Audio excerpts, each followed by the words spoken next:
Adik sultan di Baghdad, Irak, diganggu setan. Datanglah utusan sultan ke rumah Imam Hambali, Imam Ahmad bin Hambal, minta supaya Imam Hambali datang ke istana meruqyah adik sultan. Imam Hambali tak mau.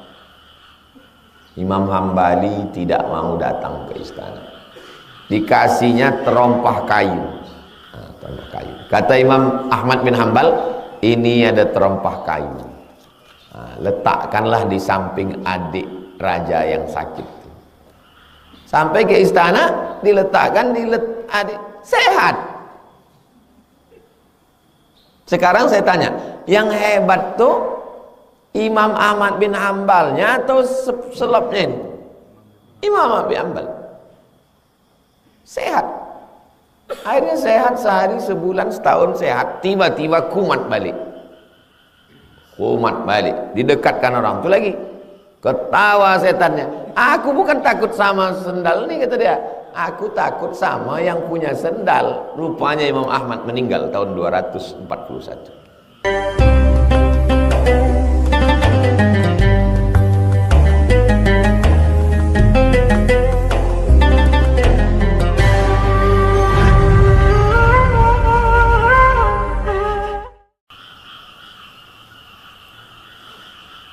Apa hukum mentaukilkan perwalian kepada kuah sedangkan ayahnya masih ada, dengan alasan ayahnya tak fasih mengucapkan akad? Sultan waliyun, menjadi wali man la waliyalaha. Sultan jadi wali kalau perempuan itu tidak punya wali. Kalau ada ayahnya di situ. Wahai ayah-ayah, jadi wali kalian, kecuali satu dan lain hal. Barulah dia bilang diwalikan oleh wali adna di bawahnya. Ayah, tak ada ayah. Atuk, tak ada atuk. Abang dulu, tak ada abang. Adik, tak ada adik. Abang ayah, tak abang ayah. Adik ayah. Begitu urutan. Bukan langsung aja ke kuah. Urutan perwalian. Kan sultan Pak Ustadz, di Riau ini kita, kalau ada orang tak tahu ayahnya atau mu'alaf baru masuk Islam, siapa walinya? Sultan Syarif Qasim. Sultan tak ada lagi. Sultan-sultan se-Indonesia memberikan kekuasaan kepada Presiden Soekarno. Maka Soekarno disebut sebagai ulil amri ad-daruri bisyaukah. Presiden Soekarno melimpahkan kekuasaannya ke Menteri Agama. Menteri Agama melimpahkan kekuasaan ke Kanwil Provinsi. Pak Kanwil melimpahkan kekuasaan ke Kemenak Kampar. Kemenak Kampar melimpahkan kekuasaan ke Kua. Itulah asalnya Pak Kua itu bisa menikahkan. Orang bingung kan, siapa menikahkan kau? Pak Kua. Tak sah karena Pak Kua bukan sultan. Iya juga ya. Cemana ceritanya Pak Kua itu bisa jadi sultan? Begitu ceritanya, panjang. Makanya tak ada Kua perempuan. Karena perempuan tak bisa menikahkan. Ada kuah perempuan? Enggak ada. Karena itu sudah perjanjian dulu. Sultan-sultan nih, Sultan Syarif Qasim mengatakan, kuserahkan kekuasaanku kepada engkau Presiden Soekarno. Adapun surat-surat semua kusimpan di dalam peti besi, udah kukunci dan kuncinya kucampakkan ke Sungai Siak. Sampai sekarang tak terbuka. Dibawa pakar kunci dari Jerman untuk membuka kunci yang di bawah tangga itu. Datanglah jamaah ke rumah, memegang kunci lemari itu. Panjangnya segini, terbuat dari emas. Diletakkan jin di atas meja rumah.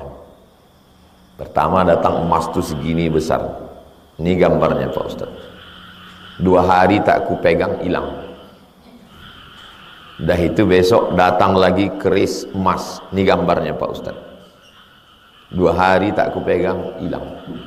Habis itu datang lagi kunci. Dia bilang kunci lemari yang ada di Siak. Kalau buka isinya petak emas semua. Tak kau ambil? Enggak. Kenapa tak kau ambil? Aku takut makan haram dan rusak akidahku Pak Ustaz. Lama saya terduduk lemas. Allah sedang menegur saya. Kau penceramah Abdul Somad, kau Profesor Dr. Abdul Somad. Kalau kau ku kasih ini belum tentu tak kau ambil. Ini tak profesor, hanya orang biasa, masih muda, tapi imannya lebih kuat dari kau Abdul Somad. Bisa pula imannya kuat, tak tergoda dia dengan emas. Kalau saya lah dikasih, langsung saya urus itu, selesai itu.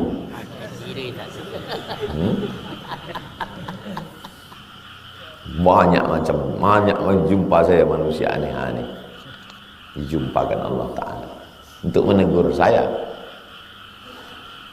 Bagaimana kalau suami tidak sholat dan mengkonsumsi narkoba, sedangkan dia sudah berjanji untuk berhenti, tapi tanpa sepengetahuan istri rupanya dia masih memakai narkoba. Sikapnya berubah drastis, suka begadang, main game online, istri dan anak dicuekin. Bagaimana cara menghadapinya? Pertama, laporkan dia ke Badan Narkotika Nasional. Ini nomor BNN 0813 11 44 2193 BNN. Bilang dari Ustadz Somad. Assalamualaikum Pak BNN Pusat, ini dapat saya nomor dari Ustadz Somad. Ya, teman saya nanti gitu. Nah, tolong tangkap laki saya Pak. Dah, sesudah dia disekolahkan di sana, orang pecandu narkoba tak bisa diceramah, tak bisa diruqyah. Dia mesti disekolahkan 3 bulan, 4 bulan, tengok dulu. Tak bisa dipanggil ustadz, diceramahi, dizikirkan, tak bisa. Dia mesti masuk sekolah.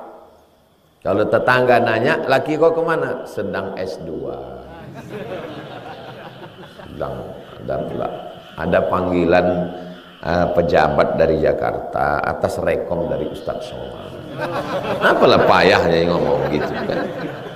Datang tamu, tengok laki kau tak? Iya, kemarin asal atas usul dari UAS, suami saya itu alhamdulillah sudah dipanggil ke sana, sedang pelatihan. Kan kita bohong. Banyaklah sudah yang mencoba ini berhasil, alhamdulillah. Ustadz, anak saya ini Pak Ustadz tak tahu lah Pak Ustadz. Saya kasih nomor nih. Marah pertama kali saya kasih nomor nih. Marah dia sama saya.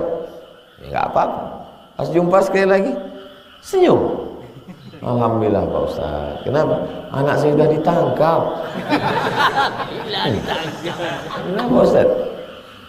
Datang beberapa bulan setelah itu, saya tengok menggendong anak. Ini dia. Iya Pak Ustadz. Sehat udah sekarang, udah baik sama istrinya, udah sayang sama anaknya. Narkoba itu yang dirusaknya. Pala. Yang membedakan kita sama binatang ini yang dirusaknya. Apa tak hancur? Istri-istri yang lakinya pecandu narkoba, kalian tak bisa aman sebelum dia ditangkap BNN. Jangan takut, jangan ragu, hubungi nomor tadi. Kerahasiaan terjaga, terpelihara. Sudah janji ke Ustadz Somad, insya Allah. Nanti setelah dia keluar, barulah bawa ke Rimba Panjang, jumpakan sama saya, baru bisa bercerita. Tak ada jalan lain. Kumpulkan semua wali, ayah, atuk, abang, adik, paman, abang ayah, adik ayah, nenek, mama. Tak bisa. Orang otaknya sakit. Tak bisa. Macam mana menasihati orang sakit? Orang sakit itu disembuhkan, diobati. Itu solusi. Masukkan dulu. Setelah balik nanti dari Bandung, selesai acara wisuda, baru bawa ke Rimba Panjang. Bawa dia Rabu subuh. Habis Rabu barulah nasihati saya. Kalau sebelum itu tak bisa. Itu solusi. Saya kasih step pertama, nanti baru langkah kedua. Setan itu takutnya sama Allah. Setan itu takut sama Allah. Maka kita berlindung, a'udzu billah. Aku berlindung dengan Allah. Aku ini tak ada apa-apanya. Aku berlindung sama Allah. Dari siapa? Minasyaitan. Aku berlindung dengan Allah dari setan. Maka ketika aku bersama dengan Allah, setan takut. Apakah sama ayat Al-Quran? Ya kalau yang baca ayat Qurannya orang sakau, sedang mabuk dia. Allahu la ilaha illa huwal hayyul qayyum. Mana setan takut? Beo penghafal ayat kursi. Yang membaca itu mesti bertauhid ya. Orang yang membaca itu, manusia yang membacanya itu bertauhid. Allahu la ilaha illa huwal hayyul qayyum. Sadar dia waktu membaca, dekat dia dengan Allah. Atau sama orangnya Pak Ustaz? Orang yang membaca. Adik Sultan di Baghdad, Irak, diganggu setan. Datanglah utusan Sultan ke rumah Imam Hambali, Imam Ahmad bin Hambal. Minta supaya Imam Hambali datang ke istana meruqyah adik Sultan. Imam Hambali tak mau. Imam Hambali tidak mau datang ke istana. Dikasihnya terompah kayu. Kita kalau di dalam WC, toilet, kaki ini jangan menginjak lantai. Karena lantai ini ada percikan air kencing. Nanti menyebabkan was-was, ragu. Pintu setan masuk melalui ragu. Terompah kayu itu, terompah kayu yang di dalam toilet itu, ini kayu dikasih terompah kayu. Pernah nengok terompah kayu? Kalau orang Mesir namanya kop pakai kop, bakya, terompah kayu. Kata Imam Ahmad bin Hambal, ini ada terompah kayu. Letakkanlah di samping adik raja yang sakit. Sampai ke istana, diletakkan adik sehat. Sekarang saya tanya, yang hebat tuh Imam Ahmad bin Hambalnya atau selopnya ini? Imam Ahmad bin Hambal sehat. Akhirnya sehat sehari, sebulan, setahun sehat. Tiba-tiba kumat balik. Didekatkan orang itu lagi. Ketawa setannya. Aku bukan takut sama sendal nih, kata dia. Aku takut sama yang punya sendal. Rupanya Imam Ahmad meninggal tahun 241. Rupanya kalau orang tauhidnya kuat, sama selopnya pun setan takut. Kalau tauhid tak kuat, sama dia pun setan tak takut. Ada orang sakit di rumah sakit Jalan Sudirman. Datanglah orang membacakan ayat kursi. Allahu la ilaha illa, diludahi sama saya. Yang cerita itu keluarganya ke saya. Ditanyanya, Ustaz, kenapa waktu dibacakan orang tua ayat kursi setan itu tak takut? Karena yang membacakan itu ulahnya macam setan itu juga. Itu maka dia tak takut. Antum kalau mau nguji nanti ada orang kerasukan setan, antum dekatlah sama dia. Kalau mau nguji tauhid antum, Saya pula takut Pak Ustaz. Berarti antum setannya. Pula takut sama setan.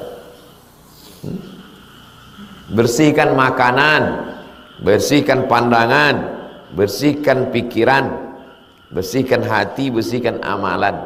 Habis itu minta tolong pada Allah. Bukan aku yang berkuasa ini, Engkau ya Allah.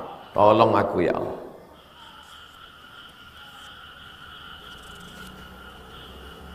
Orang dengan tauhid yang kuat membacakan ayat-ayat, membacakan zikir-zikir, maka takut setan. Inna ibadi, kata Allah, inna ibadi, hambaku, laisa laka alaihim sultan. Kau tak bisa menguasai mereka. Syaratnya yang pertama, ibadi, menjadi hamba Allah. Jangan jadi hamba harta, jangan jadi hamba kuasa, jangan jadi hamba dunia. Setan tak takut. Apa hukumnya kita makan menggunakan merek-merek tak baik? Contohnya sambal setan, keripik setan, kerupuk setan. Apa hukumnya? Kita disuruh menjauhi nama yang tak baik. Ada namanya Abdul Ka'bah, dirubah Nabi jadi Abdullah. Abdul Syams, hamba matahari, dirubah Nabi namanya jadi Abdul Rahman. Semua nama kampung, nama orang dirubah Nabi. Nama yang tak baik. Sekarang orang membuat nama yang tak baik itu untuk apa? Sensasi. Bukan prestasi. Nama di otak-atik, termasuklah rumah makan, nama makanan. Orang hanya penasaran, akhirnya singgah, makan sekali, wal awwal wal akhir. Itu yang pertama dan terakhir. Karena dia tidak. Saya baru pulang dari Medan, Pak Haji ini 1 bulan jual bakso, 1 bulan sedekahnya 2 ton beras. Saya tanya, Pak Haji, udah berapa lama buka bakso nih? 40 tahun. 40 tahun. Habis sholat Jumat, jamaah datang, dan pengajian di sini Pak Ustadz seminggu sekali. Habis sholat Jumat orang datang, pengajian seminggu sekali. Setiap bulan 2 ton 3 ton lingkungan sekitar. 40 tahun sudah bertahan. Berapa banyak yang rumah makan setan ini hanya sebulan 2 bulan bertahan.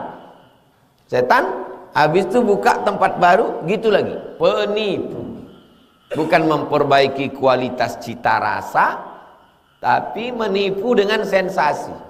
Buka rumah makan, habis itu orang makan sekali tutup, buka lagi. Buka lagi. Sampai begitulah dia terus menipu. Dan kita suka pula tertipu. Berapa banyak rumah makan di Pekanbaru ini? Namanya biasa aja, tempatnya biasa aja, tapi orang udah puluhan tahun. Tapi ada yang luar biasa tempatnya, hanya sensasi. Dan orang sekarang memang suka sensasi. Daging panggang kambing nomor 2 di dunia. Ramailah orang berdatang. Ini yang kejadiannya jamaah kita di Medan. Pergi dia ke Jakarta, tengok, pas lewat mobil tengok, panggang kambing nomor 2 dunia. Singgah dia makannya. Pas dicicip, biasa aja. Nah selesai makan panggilnya, Pak, Bapak bilang nomor 2 kok biasa aja? Iya Pak, karena yang enak itu nomor 1. Ini kan membohong, menipu. Orang kalau udah kena tipu sekali. Saya hafal saya tempat-tempat yang enak di Pekanbaru. Setiap saya ada tamu ke situ saya bawa. Kita tak ingat mereknya, tapi kita ingat tempatnya. Jadi usahakanlah kalau buka rumah makan yang diperbaiki itu kualitas. Kalau mau bertahanlah lama. Tapi kalau cuma mau nipu, gitulah. Buka di sini sambal setan, Nanti udah tutup, buka lagi tempat baru, sambal iblis. Buka lagi, sambal laknat. Sampai matilah menipu terus. Menipu.